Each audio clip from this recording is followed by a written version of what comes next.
Welcome to Bond and Bondage Helpline, where we untangle human emotions. No safe word required. I'm Stella Black. Hit the like and subscribe buttons for your weekly glimpse behind the curtain of human behavior.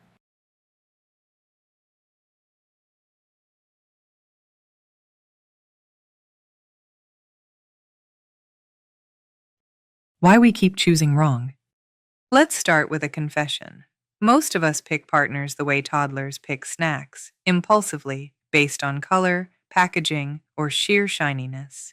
We confuse lust with love, drama with passion, and convenience with destiny. And then we're surprised when the whole thing collapses under the weight of unwashed dishes, emotional avoidance, and differing views on whether socks belong on the floor forever. We don't treat love like a life decision. We treat it like a romantic heist, all adrenaline, no planning. The truth? Lasting love isn't a lightning strike. It's architecture. It's logistics. It's two people agreeing to build something boringly beautiful and frustratingly stable together. It's also hard work. The belief that the right relationship should feel easy has infected our generation with unrealistic expectations. But research repeatedly shows that long-term relationship satisfaction is tied more to effort, equity, and emotional maturity than fate or chemistry. The Harvard Study of Adult Development, a project that tracked people's lives for over 80 years, found that the single greatest predictor of long-term happiness isn't wealth, fame, or success. It's strong, stable relationships. And not relationships that are drama-filled roller coasters. Ones that are consistent, supportive, and, frankly, kind of boring in the best way. What we call soulmates are often just people who communicate clearly, resolve conflict respectfully, and pick up their socks without being asked. They're not magical beings, they're functional adults. Imagine hiring a CFO based on the fact that they make you laugh and like your taste in music. You'd never do it. But when it comes to romantic partnerships, the person who will co-manage your emotional health, possibly your children, your finances, and your elderly parents, we somehow decide to wing it. This talk is your wake-up call to bring your prefrontal cortex, your rational, planning, big-picture brain, into the dating process. Because your brainstem might get you laid, but it won't get you through life with someone who knows how to navigate a crisis, talk through a disagreement, or take over dinner when you're too exhausted to function. So let's stop worshiping the spark and start vetting like our mental health depends on it, because it does. Marry for values, not vibes. Let's be honest, the idea of good vibes has hijacked our dating culture. It's become shorthand for chemistry, for shared aesthetics, for how someone makes us feel on a Saturday night, not who they are on a Tuesday morning when the internet's out and someone has to call customer service. But lasting relationships aren't about vibes. They're about alignment, especially of values. Shared values are like the operating system of a relationship. They influence everything: how you handle conflict, how you raise kids, how you define success, how you give and receive love. One of the most comprehensive global studies on relationship satisfaction showed that couples with similar life values, especially around money, religion, parenting, and gender roles, report significantly higher long-term happiness. Not similar hobbies, not similar tastes in memes. No, it was similar ethics and life philosophies. This isn't about being identical, it's about being compatible at the structural level. You don't need someone who votes exactly like you, though political compatibility is important, but you do need someone who respects your principles and shares your vision of what matters in life. Because when values clash, compromise feels like self-betrayal, and that slowly eats away at trust. Here's a practical tip. Instead of just asking about their favorite music or travel dreams, ask deeper questions. What does loyalty mean to you? What are your financial priorities? How do you respond when someone disappoints you? If you had to choose between security and freedom, which wins? Pay attention to their real-life answers, not just what they say, but how they behave. Do they value generosity but stiff waitstaff? Do they preach honesty but lie to avoid discomfort? That's not complexity. That's misalignment. Vibes are fun. Values are foundational. You're not building a campfire, you're building a house. Choose the blueprint carefully. Domestic competence is hot. There's nothing cute about a grown adult who can't boil pasta or find the vacuum. And yet, especially in heterosexual relationships, we've been trained to lower our standards when it comes to men's domestic skills. We laugh off their incompetence as if it's hardwired. Spoiler alert, it's not. Household labor, cooking, cleaning, maintaining a living space, isn't a personality quirk. It's a basic life skill. And if your partner doesn't have it, you're not in an adult relationship. You're running a daycare with sexual tension. Here's the reality. In most countries, even when women work full-time, they still do the majority of household work. A huge international study showed that women spend about 4.5 hours a day on unpaid labor. Men, roughly half that. The result? One partner gets burned out, the other stays oblivious, and the relationship slowly curdles under the weight of imbalance. But it's more than just division of labor. Domestic competence is also about awareness, seeing what needs to be done without being asked.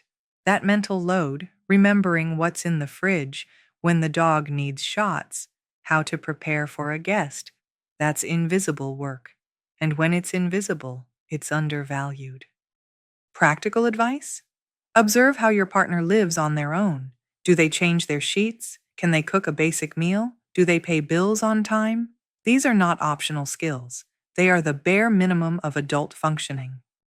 And here's the bonus. People who take pride in their living space tend to have better executive function, that is, better planning, time management, and follow-through. These are all traits that translate directly into emotional reliability and long-term compatibility. So let's retire the trope of the clueless man-child. Domesticity isn't boring. It's hot. Reliability is hot. A clean sink is foreplay. Unequal labor equals resentment and divorce. Let's say it plainly. If you're doing most of the household labor, you're not in a partnership. You're in a supervisory role. You're the unpaid project manager of your relationship. And that's not love. That's labor exploitation with kissing. We often minimize the impact of chores, as if they're just background noise in a relationship. But study after study shows that unequal division of household labor is one of the strongest predictors of resentment, lowered relationship satisfaction, and even divorce. One of the most influential pieces of research on this was a longitudinal study out of Australia that tracked thousands of couples. It found that women who bore the brunt of domestic work were significantly more likely to experience anxiety, depression, and long-term dissatisfaction. And if children were involved? The mental load, that is, the invisible labor of planning, remembering, anticipating, doubled, while male participation barely moved. Sociologist Arlie Hochschild called this the second shift, where women go to work just like men, then come home to a second unpaid job. And here's the kicker. Even in progressive, educated, dual-income households, this still holds. Because the issue isn't just about time, it's about expectation. It's about default roles and who society trains to notice crumbs on the floor or an empty fridge. From a neurological standpoint, this chronic imbalance activates the brain's threat response system. When your nervous system constantly detects unfairness or lack of support, it elevates cortisol, depletes oxytocin, and over time contributes to emotional burnout. You don't just feel irritated, your body literally enters a state of social stress. There's also a deeper psychological injury taking place. Feeling unsupported makes people feel unseen, and feeling unseen creates emotional distance.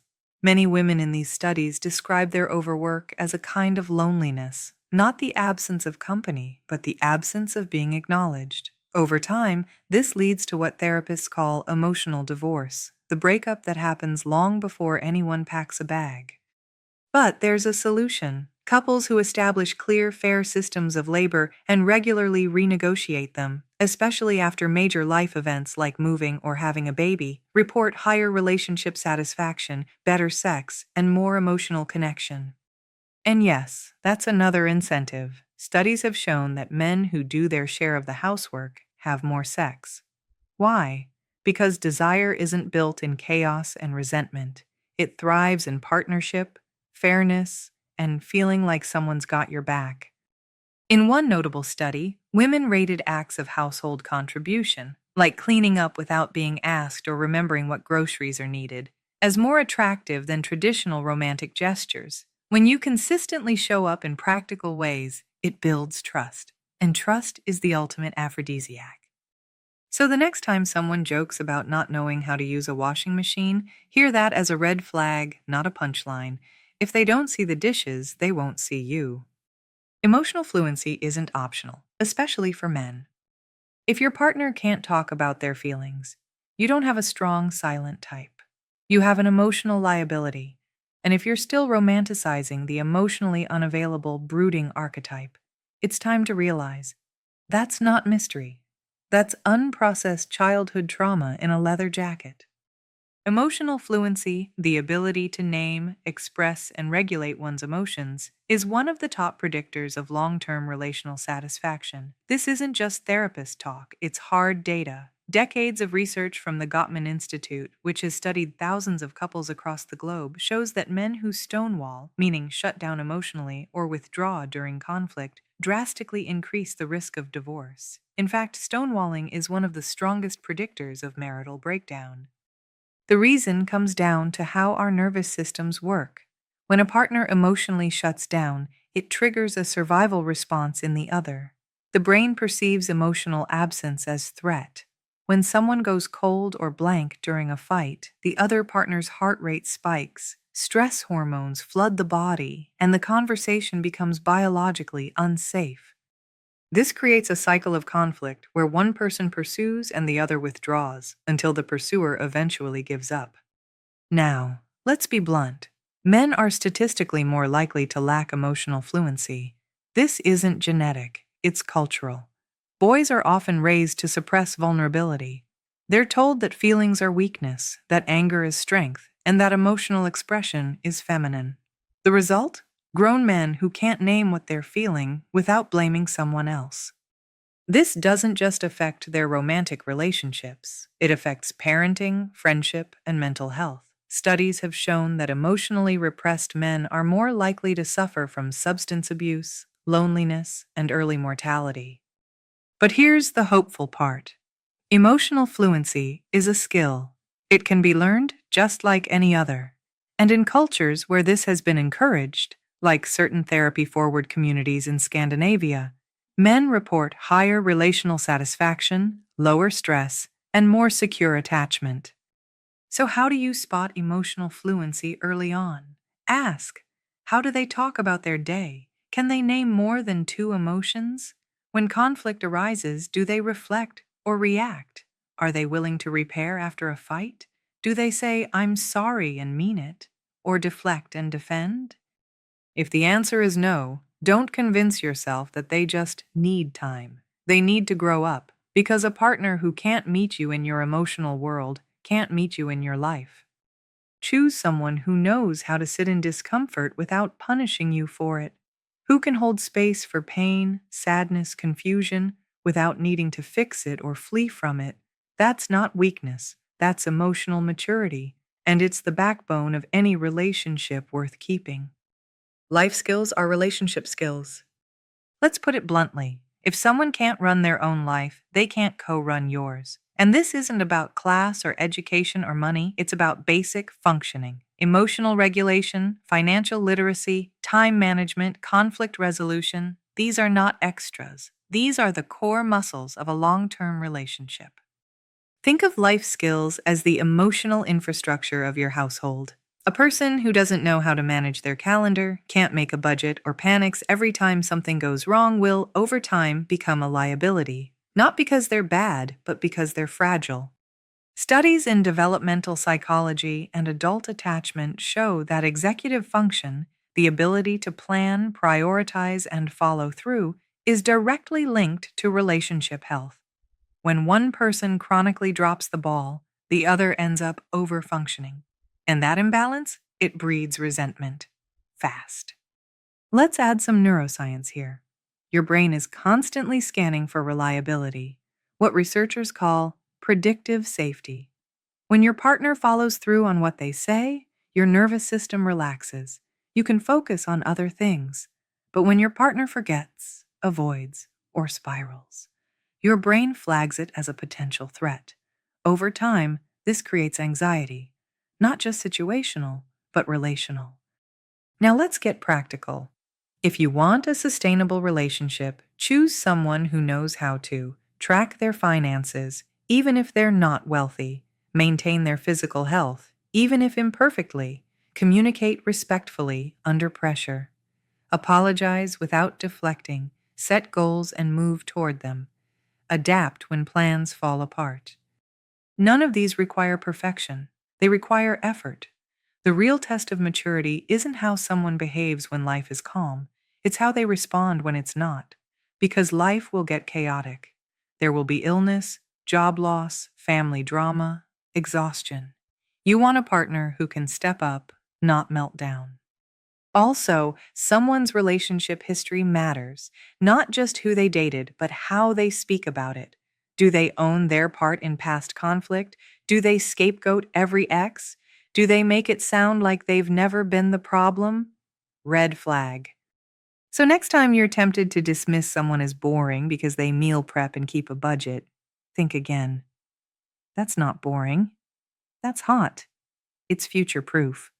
It's someone who will remember to pay the car insurance, pick up your meds when you're sick, and get the taxes done before the deadline.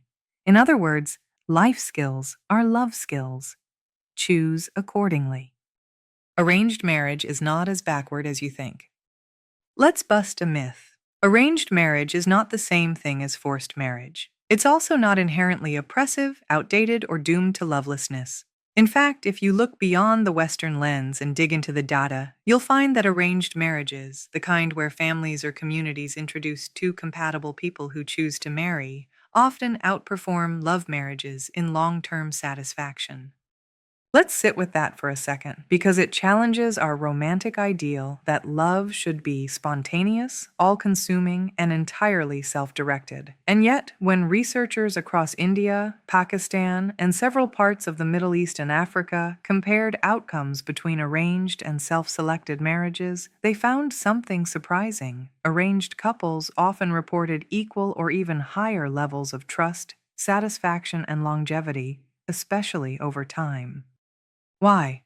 Because they start with compatibility, not dopamine, not butterflies.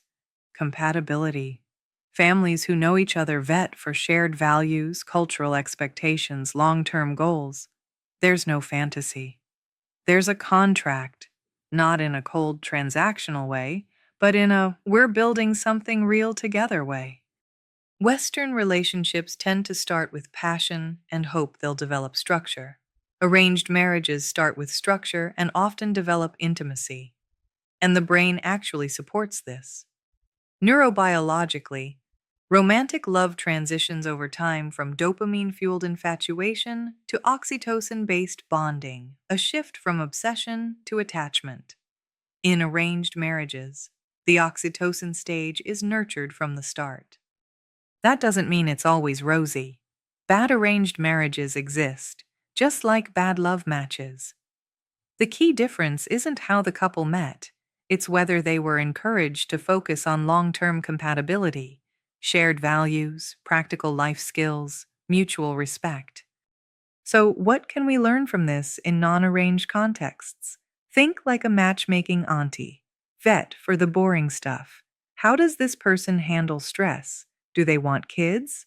What's their relationship with money? Can they coexist peacefully with your family? Do they make decisions based on logic or impulse? Can you run a household together? That may not sound romantic, but romance isn't enough. Lust can spark a connection, but it cannot hold a life together. Choosing based on compatibility doesn't mean you don't care about love. It means you understand what sustains it. So maybe we don't need to go back to arranged marriages, but we could benefit from borrowing their sensibilities. Ask the unsexy questions. Investigate. Interview. Because forever is too long to wing it. Generosity over grand gestures. Let's talk about one of the most underappreciated predictors of lasting love: everyday generosity. Not flowers on Valentine's Day or surprise trips to Paris. Though, sure, those are fun, but the quiet, consistent choice to show up for your partner in micro moments of care. That's where the magic and the science is. Research from the Gottman Institute, which has studied thousands of couples across decades, found that one of the most powerful indicators of relationship health is how partners respond to what they call bids for connection. These are small, everyday gestures: sharing a funny meme, asking about your day, reaching for a hug, that signal a desire for closeness. Healthy couples respond to these bids with generosity. They turn toward each other, not away. And that turning toward, it rewires the relationship, literally. When your partner consistently responds with warmth, encouragement, or attention, your brain starts to associate them with safety. Oxytocin gets released. Emotional bonding deepens. Over time, a generous response pattern builds trust that is neurologically sticky. It becomes the emotional glue. Now here's the kicker. Generosity isn't a personality trait. It's a practice. It's a choice, over and over again, to take the high road, especially when you're tired, stressed, or annoyed.